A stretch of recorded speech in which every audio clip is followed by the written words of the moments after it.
हमें पता है कि हमारा एग्जाम आ रहा है, आ गया है, almost it's knocking on the door, हमें पता है योर फेस। एंड इस टाइम पे it is very very very important कि आपका फुल फोकस आपके पेपर प्रेपरेशन में लगे। घर में एक टाइप का प्रेपरेशन करना है और एग्जाम हॉल में जाके लिखते वक्त आपका एक अलग माइंडसेट ऑफ प्रेपरेशन होना चाहिए।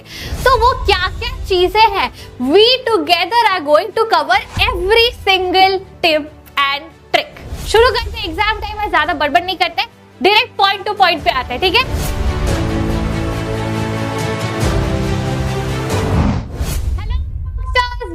Welcome to the session, I hope आप सब बढ़िया हो and you my lovelies are doing good. तो आज हम करने वाले हैं बोर्ड्स के प्रिपरेशन का पहला काम, जो कि है how to attempt your board paper. इसमें बहुत सारी चीजें हैं जो आपके बोर्ड के पेपर लिखने के टाइम के लिए इंपॉर्टेंट है एंड पहले भी कुछ चीजें हैं जो आपको प्रिपरेशन लेके जाना पड़ेगा एग्जाम हॉल में, ठीक है। तो क्या क्या चीजें हैं जो हमें करनी चाहिए, जो हमें नहीं करनी चाहिए, उन सब चीजों का एक list of tips and tricks लेकर आए हैं इस वीडियो में। तो विदाउट फर्दर डिले शुरू करते हैं, एग्जाम टाइम है, ज्यादा बड़बड़ नहीं करते, डायरेक्ट पॉइंट टू पॉइंट पे आते हैं, ठीक है। चलो, तो पहला चीज, हमें पता है कि हमारा एग्जाम आ रहा है, आ गया है, almost it's knocking on the door, हमें पता है योर फेस। इस टाइम पे it is very very very important कि आपका फुल फोकस आपके पेपर प्रेपरेशन में लगे, ठीक है।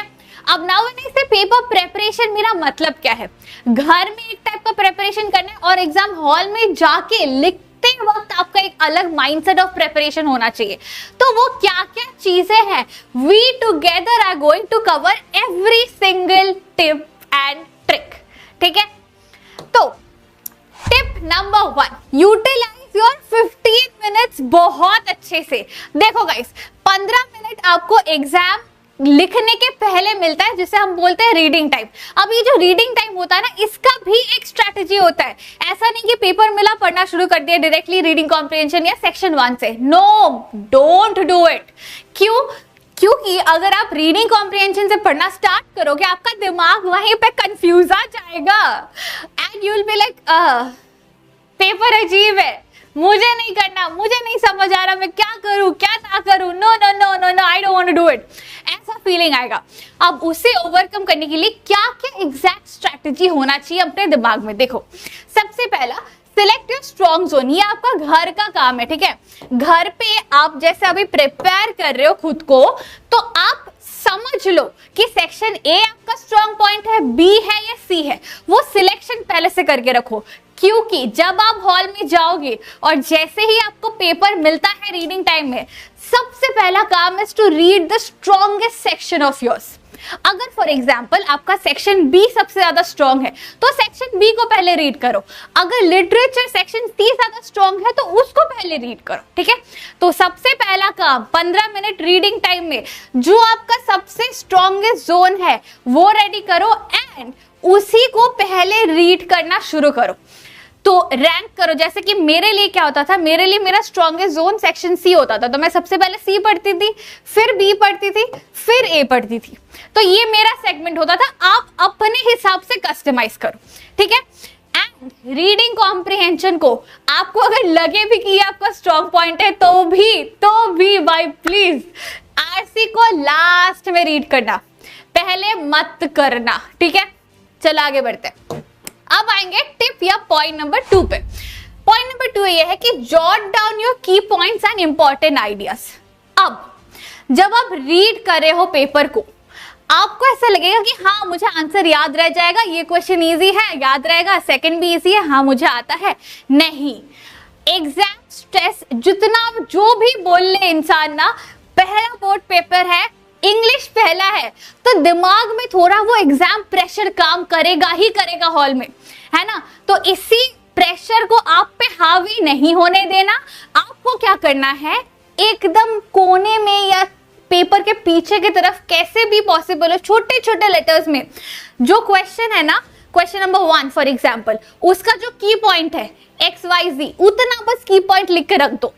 एंड सबसे इंपॉर्टेंट जो कि आपका राइटिंग स्किल वाला पार्ट है ना, राइटिंग स्किल्स को रीड करते वक्त चाहे वो लेटर हो, चाहे वो एनालिटिकल पैराग्राफ हो, कुछ भी हो, जो भी इनपुट्स रीडिंग के टाइम पे आपके दिमाग में आ रहा है, कीप जॉटिंग देम।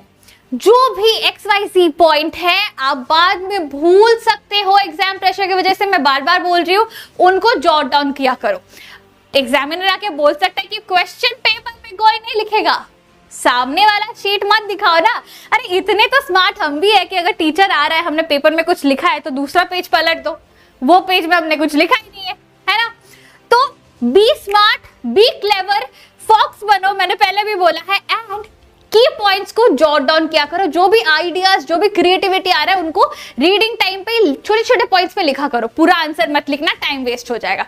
आगे जो आपका आरसी का पार्ट है ना, मैंने हमेशा रीडिंग कॉम्प्रिहेंशन के लिए ये बोला है कि आपको आरसी के क्वेश्चंस पहले रीड करना है, क्वेश्चन से की पॉइंट्स निकालने हैं एंड उन की पॉइंट्स को पैसेज में ढूंढ के मार्क करना है। ये आपका स्ट्रैटेजी होना चाहिए रीडिंग के टाइम पे। जब आप लास्ट में रीडिंग के टाइम पे आरसी पढ़ रहे हो, I am repeating my self, make sure की पॉइंट्स क्वेश्चन में हल्का सा अंडरलाइन करो एंड उन की पॉइंट्स को जैसे ही पैसेज में मिलता है वहां पे डॉट या हल्का छोटा लाइन करके मार्क करके रखो कि इसका आंसर मुझे मिल गया, इसका मुझे मिल गया। उससे आपका टाइम बचेगा, पेपर लिखते वक्त you will be faster and quicker. ठीक है, आते हैं नेक्स्ट पॉइंट पे। चलो, स्टेप नंबर 3 है when you start the paper. एक प्रो टिप मैं देना भूल गई थी कि fill the OMR sheet carefully. Paper जैसे ही आपको आंसर शीट मिलता है, सबसे पहला इंस्ट्रक्शन आपके लिए रहेगा कि ओएमआर शीट को अच्छे से फिल करो। वो please please please my guys बहुत केयरफुली करना, क्योंकि गलत हो गया तो मार्क्स भी इधर उधर जा सकता है, जो आप डिजर्व करते हो वो किसी और को मिल सकता है। ठीक है, तो मेक श्योर ओएमआर शीट को आप अच्छे से केयरफुली फिल करो। ठीक है, अब आएंगे तीसरे स्टेप पे, स्टार्ट योर पेपर। अब जब आप पेपर स्टार्ट करें उसका भी एक प्रॉपर स्ट्रैटेजी होना चाहिए कि कैसे हम पेपर स्टार्ट करें। Always start with your strongest zone. ये मैंने पहले भी बोला है कि रीडिंग के टाइम पे भी अपने स्ट्रॉन्गेस्ट जोन को पहले रीड करो, क्योंकि उससे कॉन्फिडेंस बूस्टर मिलता है। और लिखते वक्त भी क्योंकि आपने की पॉइंट्स जॉट डाउन किए हैं क्वेश्चंस के साइड में, तो आप आंसर अपने स्ट्रॉन्गेस्ट पॉइंट को बहुत हाई लेवल ऑफ कॉन्फिडेंस के साथ करने वाले हो। तो मेक श्योर कि you always start writing your answers with the strongest zone of yours. ठीक है, pro tip, if you can't remember any answer of that section, leave space for it. अब एक क्वेश्चन बच्चे हॉल में teachers को पूछते हैं कि मैम हम इस क्वेश्चन के बाद दूसरे सेक्शन के एक और क्वेश्चन को कर सकते हैं? नहीं, you have to make sure कि सेक्शन हर एक का, जब आप जिस भी सेक्शन को स्टार्ट कर रहे हो उसे कंप्लीट करो, फिर दूसरे सेक्शन पे जाओ। तो जब किसी एक सेक्शन का, फॉर एग्जांपल सेक्शन बी का आपको क्वेश्चन नंबर 4 नहीं आ रहा है, तो उसके लिए एक छोटा सा स्पेस छोड़ दो एंड आगे का आंसर लिखो। बाद में जब आप रिवीजन टाइम पे आ रहे हो उस समय पे आके इस आंसर को लिखो। ठीक है, बट हॉच पॉच मत बनाना प्लीज, इट्स वेरी इंपॉर्टेंट कि हॉच पॉच आप ना बनाओ। Always keep ticking every question. जैसे ही एक क्वेश्चन बन गया, क्वेश्चन नंबर 1 2 3 4 ऐसे है, एक हो गया टिक कर दिया, 2 हो गया टिक कर दिया, उससे आपको केयरफुली माइंड में रहेगा कि मेरा इतना इतना इतना कवर हो गया है। जो टिक नहीं किया है शायद मैंने ये छोड़ के रखा था बाद में लास्ट के 15-20 मिनट के लिए, तब उसको पिकअप कर पाओगे। तो make sure you ticking the questions. ठीक है, ऑर्गेनाइजेशन इज इंपॉर्टेंट। मतलब गलत नंबरिंग गलती से भी मत करना, टीचर नहीं सोचेगा, वो बोलेगा बोर्ड से ये स्कूल का एग्जाम नहीं है कि नंबरिंग गलत कर रहा है, ऐसे ऐसे काट देगा। We don't want that, right? तो नंबरिंग और ऑर्गेनाइजेशन प्लीज बहुत अच्छे से करना, एंड जो राइटिंग स्किल्स है ना उनको फॉर्मेटिंग अच्छे से किया करना। ठीक है, चलो आगे बढ़ते हैं स्टेप 4 की तरह। ऑर्गेनाइजिंग योर आंसर था लास्ट वाला पॉइंट, तो ऑर्गेनाइज कैसे कैसे कैसे करना है वो समझते हैं। सबसे पहला जो लिटरेचर सेक्शन है उसके आंसर्स में आप एक सेक्शन ऑफ आंसर बना रहे हो ना, अगर फॉर एग्जांपल 3 मार्क का है, आपने इतना लिखा है, उस पैराग्राफ में जो भी आपके की पॉइंट्स है उन की पॉइंट्स को ऐसे अंडरलाइन करना पेंसिल से, पेन से नहीं, पेंसिल से। ठीक है, आगे कितने की पॉइंट्स लिखना है, ये आपका हमेशा मेरे पास क्वेश्चन आता है, मैम ये 6 मार्क का क्वेश्चन है, की पॉइंट्स कितने डालो? भाई जितने मार्क का क्वेश्चन है उतना की पॉइंट डालो। 6 मार्कर है तो 6 की पॉइंट्स, 2 मार्कर है तो 2 की points. According to the marks आपके उतने ही की पॉइंट्स जाने चाहिए आंसर में जिनको आप पेंसिल से अंडरलाइन कर रहे हो, ठीक है। आगे ग्रामर में do not copy the question and do not give options to the examiner. बहुत बच्चे ऐसा करते हैं कि 3-4 ऑप्शन है एक आंसर का, आप 2 में कंफ्यूज हो, आपने दोनों लिख दिया वहां पे कि ऑप्शन 1 या 3, कोई एक स्लैश देके लिख दिया। बोर्ड्स में मत करना प्लीज, आई रिक्वेस्ट यू, ऐसा मत करना। एंड जो क्वेश्चंस है, क्वेश्चंस को कॉपी मत करना, रहने देना, बस आंसर का नंबरिंग सही करना और नंबरिंग के हिसाब से आंसर लिखते रहना। इससे क्या होगा, आपका टाइम बचेगा। पूरा क्वेश्चन कॉपी करोगे, आंसर लिखने जाओगे, उससे आपका बहुत टाइम लॉस होगा, तो मत करना, ठीक है। आगे देखो, राइटिंग स्किल्स का जो आपका पार्ट आएगा, जब आप उस सेक्शन को, उस पार्ट को उठाओगे, make sure every writing skill को आप एक सेपरेट पेज में कर रहे हो। लेटर है, एक नए पेज से स्टार्ट किया, एनालिटिकल पैराग्राफ है, एक अलग साइड से स्टार्ट किया। अगर पेज पे इतना सा यूज किया आपने, पूरा बाकी है, तो एनालिटिकल पैराग्राफ वहां डाल सकते हो, बट लेटर को हमेशा एक नए पेज से ही स्टार्ट करना, ठीक है। एक प्रो टिप है यहाँ पे, क्या है, बी केयरफुल अबाउट नंबरिंग, ये मैंने पहले ही बोल दिया है, टाइम वेस्ट नहीं करेंगे, आगे बढ़ते हैं। चलो आगे है स्टेप नंबर 5। स्टेप नंबर 5 क्या है, जो कि बहुत हैशटैग इंपॉर्टेंट है या बहुत ज्यादा इंपॉर्टेंट है कि टाइम मैनेजमेंट में आप कैसे करें, कौन से सेक्शन को कितना टाइम देना चाहिए और लास्ट में कितना टाइम बचाना चाहिए, तो वो समझ लेते हैं। आपके पास है टोटल 3 घंटा, उसमें से वेरी इंपॉर्टेंट ग्रामर को आप घर से अभी इतने अच्छे से सॉल्व करके जाओ कि 30 मिनट से ज्यादा ना लगे। 30 मिनट में बहुत है, क्योंकि ग्रामर बस 10 मार्क का आता है आपके पास, तो उसके लिए 30 मिनट बहुत ज्यादा है। आराम से सोच सोच के एक एक क्वेश्चन कर सकते हो, ठीक है। राइटिंग स्किल्स के लिए भी 30 मिनट क्यों लिखा है मैंने, बहुत लोग बोलते हैं कि 40-45 मिनट्स करो, नहीं, 30 मिनट से ज्यादा राइटिंग स्किल्स पे इसलिए नहीं जाना है क्योंकि आपने रीडिंग के टाइम पे की पॉइंट्स या अपने आइडियाज को वहां लिखा है, तो बिकॉज आइडियाज नोट डाउन हो गए हैं, अब उसको आंसर में लिखना इजी है, जल्दी होगा। तो मैक्सिमम 30 मिनट्स, इसमें इंक्लूसिव ऑफ आप जो लिख रहे हो ना आंसर अपना पूरा, उसमें थोड़ा सोच के लिख सकते हो कि ये ग्रामेटिकली करेक्ट है कि दूसरा लाइन लिखना चाहिए। एंड एक और मैं चीज बोलूंगी हमेशा से, यूज इजी वर्ड्स।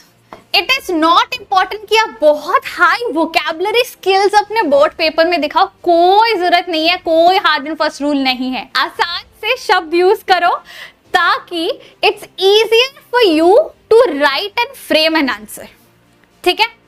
आगे आते हैं, लिटरेचर का जो पार्ट है ना, उसमें बस 1 घंटा लगाओ।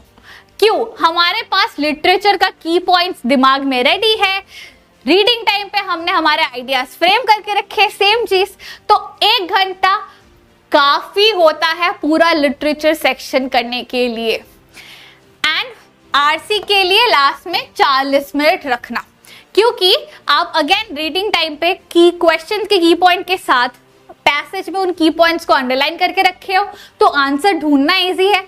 जो क्वेश्चन बच रहे हैं, जैसे सिनोनिम एंटोनिम वाले हो गए या कोई फिल इन द ब्लैंक वाला हो गया, उनके लिए आप टाइम निकाल पाओगे। 10-40 मिनट फॉर आरसी। टोटल हमारा जितना टाइम बच रहा है, विच इज 15 to 20 मिनट्स, उसे हम रिविजन टाइम के हिसाब से यूज करेंगे। इट इज वेरी इंपॉर्टेंट कि आप पेपर रिवाइज जरूर से करो। आप बोलोगे अरे मैम ये बच्चों वाली काम क्या करवा रहे हो, रिविजन हमारे लिए थोड़ी है, हम तो एकदम सही लेवल लिखते हैं आंसर। कोई बात नहीं बेटा, मैं भी रिवाइज करती हूँ, अगर आपके जगह मैं होती तो मैं भी 15 से 20 मिनट रिविजन पे लगाती, तो आपको भी लगाना है। You are like my rock stars, right? तो मेरे फुटस्टेप्स फॉलो कर लो। चलो, these are your tips for time management. अब इसे एग्जैक्टली फॉलो बोर्ड में कैसे करोगे? 15 तारीख को मैं सेम चीज कैसे करूं मैम? वो ऐसे कि घर पे आपको टाइमर लगा के अभी ही इस चीज को प्रैक्टिस करना है कि मैं इस टाइमिंग के हिसाब से अपना पेपर खत्म कर पा रही हूं या कर पा रहा हूं। अगर नहीं तो keep practising till 15th morning. 15 morning मेरे लिए छोड़ दो, 14 तारीख रात तक प्रैक्टिस करते रहो, ठीक है? चलो आगे बढ़ेंगे to step number 6। Step number 6 क्या है? लॉन्ग आंसर के अटेम्प्टिंग के लिए है। तो अब देखो, जब हम लॉन्ग आंसर्स अटेम्प्ट करते हैं ना, कुछ स्पेसिफिक टाइप ऑफ क्वेश्चंस आते हैं हमारे पास, जिनके लिए हमें कुछ फॉर्मेट्स जानना बहुत इंपॉर्टेंट है। जैसे आप जब 6 मार्कर आंसर्स देखोगे, उसमें कभी बोल दिया कि 2 कैरेक्टर्स हमारे चैप्टर्स की बात कर रहे हैं तो डायलॉग बना दो उनके बीच में, या किसी कैरेक्टर ने किसी को कुछ करते हुए देखा तो एक डायरी एंट्री कर दो। तो उसके लिए इट इज वेरी इंपॉर्टेंट कि आपको डायलॉग या कॉन्वर्सेशन का फॉर्मेट पता हो। Similarly diary, article, speech writing, इनका फॉर्मेट पता रखना बहुत इंपॉर्टेंट है। ठीक है, तो इनको एक बार चेक करके, गूगल करके या हमारे लेक्चर्स देख के, जैसे मर्जी एक बार फॉर्मेट दिमाग में रख के जाना। Next, character comparison and chapter based comparison और बेस्ड ऑन थीम्स। ये दोनों भी ऐसी चीजें हैं जो कि हमारे बोर्ड के लिए इंपॉर्टेंट है। हम इससे रिलेटेड सेशन कल कर चुके हैं, जो कि एक कैरेक्टर कंपैरिजन हो या थीम बेस्ड चैप्टर कंपैरिजन हो कर चुके हैं। मेक श्योर कल वाला वीडियो आप अच्छे से देख लो। ठीक है, तो these are your important total set of tips and tricks. We are done for the discussion. जो भी हमें समझना था कि कैसे बोर्ड के लिए प्रिपेयर होना है, कैसे पेपर अटेम्प्ट करना है, बट टिल द टाइम हम शाम को मिले, take care, stay smiling and happy, keep embracing your challenges and unlock your potentials. See you soon guys. Thank you for teacher Magnolia. Bye bye everyone.